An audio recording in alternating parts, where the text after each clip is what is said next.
Good evening students. अभी हमने last पुस्तक वाला वर्कशीट्स कर रहे थे, लास्ट वीडियोज भी हमने देखे हैं। अभी हम करेंगे पुस्तक में ही, आपका टॉपिक है, अलग अलग तरह के पुस्तक हैं जो हम एनिमल टिश्यू या जंतु उत्तक जो पढ़ रहे हैं। इससे पहले आपने पेशिया उत्तक देखे जंतुओं में। पेशिया उत्तक जो मांसपेशियों पेशियों को काम आते हैं, चलाने के, गति कराने के काम आती हैं पेशियां, उसमें हमने अलग अलग तरह के उत्तक देखे, रेखीय उत्तक और ऐच्छिक अनैच्छिक दोनों में, फिर जो हमारी इच्छा के अनुसार चलते हैं। अब हम पढ़ेंगे संयोजी उत्तक। आज का हमारा टॉपिक है संयोजी उत्तक। संयोजी मतलब जोड़ने वाले, कनेक्टिंग, जो जोड़ते हैं। किसको जोड़ते हैं वो हम देखते हैं। शरीर के अंगों को, अलग अलग अंगों को, अलग अलग हिस्सों को शरीर के वो जोड़ते हैं, जोड़ने में काम आते हैं, तो उनको हम बोलेंगे संयोजी उत्तक, या इंग्लिश में से बोलते हैं हम कनेक्टिव टिश्यू। तो अब हम देखते हैं कनेक्टिव टिश्यू या संयोजी उत्तक के बारे में, कौन कौन से होते हैं। वे कोशिकाएं कुछ हमारी आपस में जुड़ी नहीं होती। वे उत्तक जिनकी कोशिकाएं आपस में कम जुड़ी होती हैं और अंतर कोशिकीय अधात्री में धसी होती हैं, वो संयोजी उत्तक कहलाते हैं। रक्त जो हमारा है, ब्लड जो है, रक्त, खून, वो भी एक संयोजी उत्तक है। Blood is a type of connecting tissue. ये कनेक्ट करता है डिफरेंट पार्ट्स ऑफ हमारी बॉडी के डिफरेंट पार्ट्स को, ये जोड़ता है, इसलिए रक्त भी संयोजी उत्तक है। संयोजी उत्तक के दो भाग होते हैं, एक उसमें कोशिका होती है, एक अंतर कोशिकीय अधात्री, जिसके अंदर वो धसा होता है संयोजी उत्तक। अधात्री इसकी अलग अलग तरह की होती है, कभी ये जेली की तरह होती है, कभी ये तरल होती है, लिक्विड। जेली आपने पता है ना, तो पूरी लिक्विड होती है ना ठोस। जेली जो हम जेली की तरह होगा, कभी वो तरल में होगा, कभी संघन होगी बिल्कुल, कभी कठोर बिल्कुल। तो अधात्री की विकृति के अनुसार ही उसके कार्य होते हैं। आप रक्त देखते हैं वो आपको एक ही दिखाई देता है, लेकिन उसमें बहुत सारे अलग अलग तरह के रक्त के कंपोनेंट, अलग अलग तरह के चीजें होती हैं। तो आप देखिए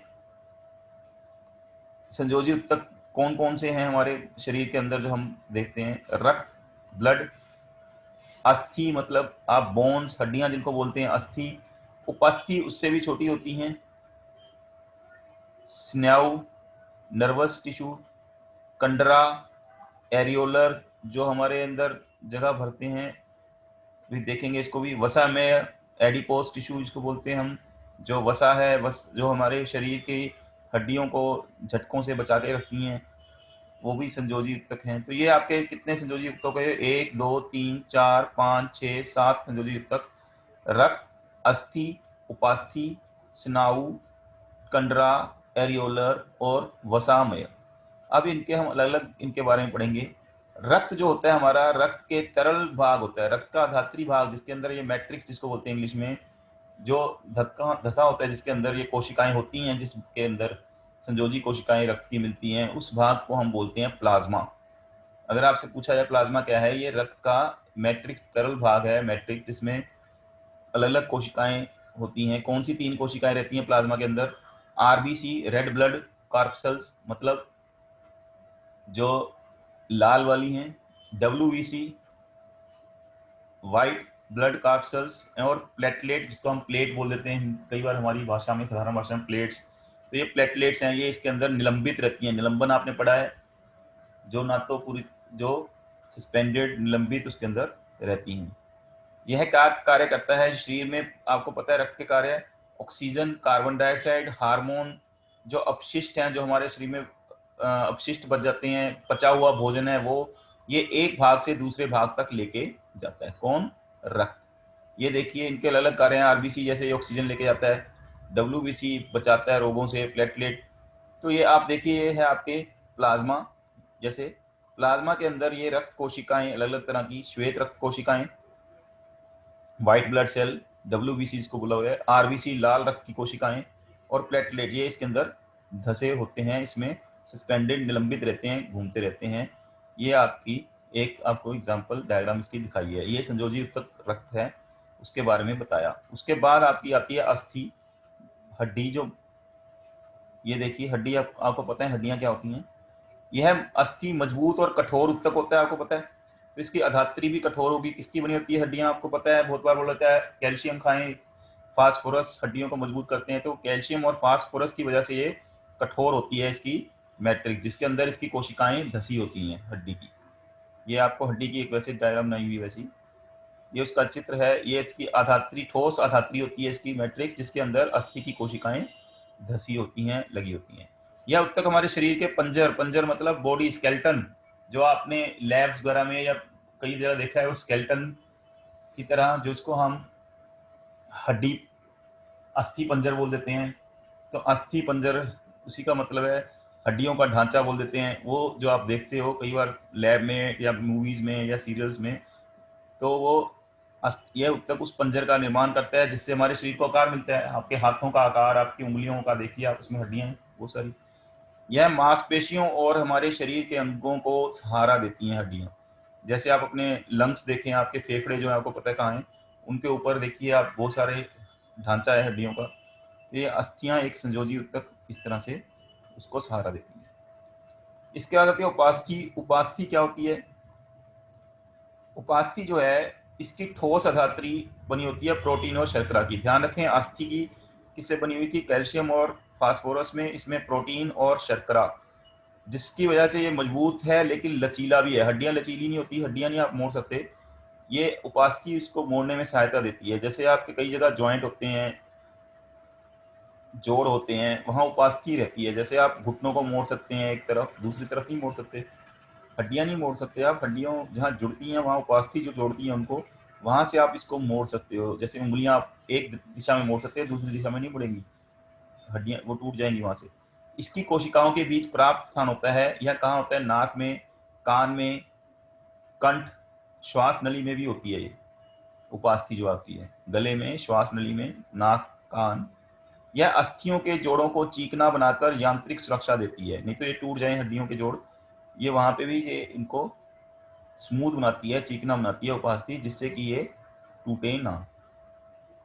उसके बाद आपके आते हैं स्नायु और कंडरा। स्नायु और कंडरा, जिसको इंग्लिश में हम बोलते हैं लिगामेंट और टेंडन, ये रेशेदार उत्तक होते हैं। स्नायु में बहुत कम अधात्री होती है, मैट्रिक्स कम होता है। यह बहुत लचीला और मजबूत होता है, और ये अस्थियों को जोड़ता है। ये कई बार क्वेश्चन आ जाता है आपसे, कई बार पूछा जाता है स्नायु और कंडरा, लिगामेंट और टेंडन में क्या अंतर है स्नायु और कंडरा में। जो स्नायु है वो अस्थियों को जोड़ता है आपस में, दो हड्डियों को जोड़ने वाला स्नायु है। जैसे ये आपको अगर ध्यान से देखें तो ये आपकी बाजू है, जो जहां से आपकी कोहनी होती है, ये आपकी आर्म्स दिखाई हैं।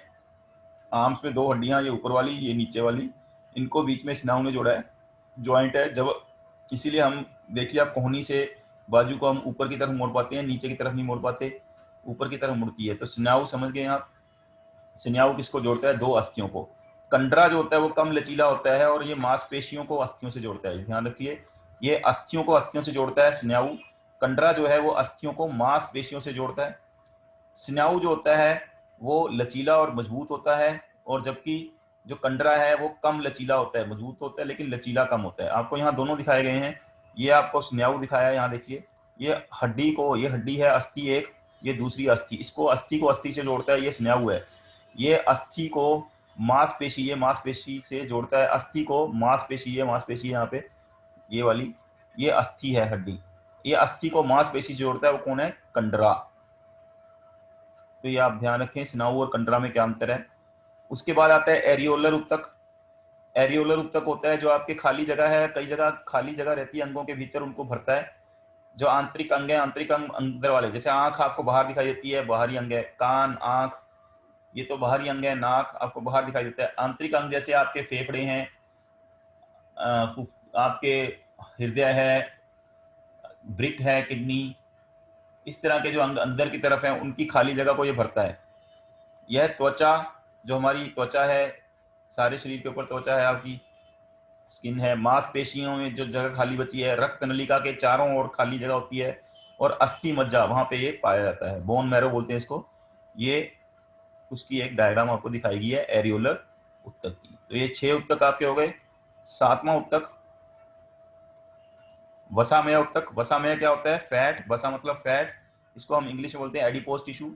यह शरीर में आपकी वसा का संग्रह करता है। वसा, फैट एक लिमिट तक होना भी चाहिए। अगर फैट नहीं होगा बिल्कुल भी, तो आपकी त्वचा और हड्डियों के बीच में क्या है? फैट ही तो भरा हुआ है। इसकी कोशिकाएं वसा की गोलिकाओं से भरी होती हैं।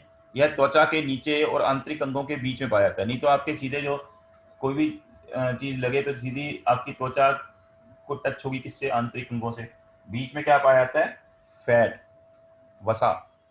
यह एक और कार्य करता है, ऊष्मीय कुचालक होता है, शरीर की गर्मी को बनाए रखता है, नहीं तो शरीर ठंडा हो जाएगा, सारी गर्मी बाहर चली जाएगी।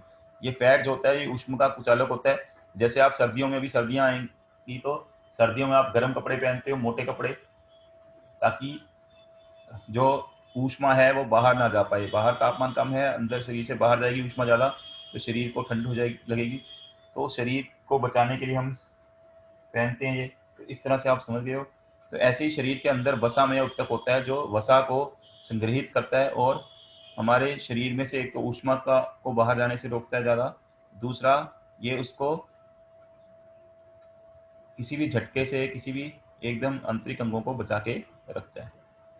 तो अब आपके पास इसमें क्वेश्चन, जैसे संयोजी उत्तक क्या होते हैं, उदाहरण सहित समझाइए। तो आपको बताया गया संयोजी उत्तक कौन से होते हैं। संयोजी उत्तक वे उत्तक होते हैं जिनकी जो आपस में कम जुड़ी कोशिकाओं में होते हैं, अधात्री को जोड़ते हैं। और ये संयोजी उत्तक कौन कौन से होते हैं, रक्त, अस्थि, उपास्थि, स्नायु, कंडरा, एरियोलर और वसा में, जिनके बारे में अभी हमने पढ़ा, तो उसी के बारे में है। फिर आपसे पूछा जा सकता है स्नायु और कंडरा के क्या कार्य हैं। आपको बताया था स्नायु है जो अस्थि को अस्थि से जोड़ता है, दो अस्थियों को जोड़ता है, मजबूत और लचीला होता है। कंडरा जो है वो कम लचीला होता है और ये मांसपेशियों को अस्थि से जोड़ता है। मांसपेशियां जो गति कराने काम आती हैं, ये आप पहले पढ़ चुके हो।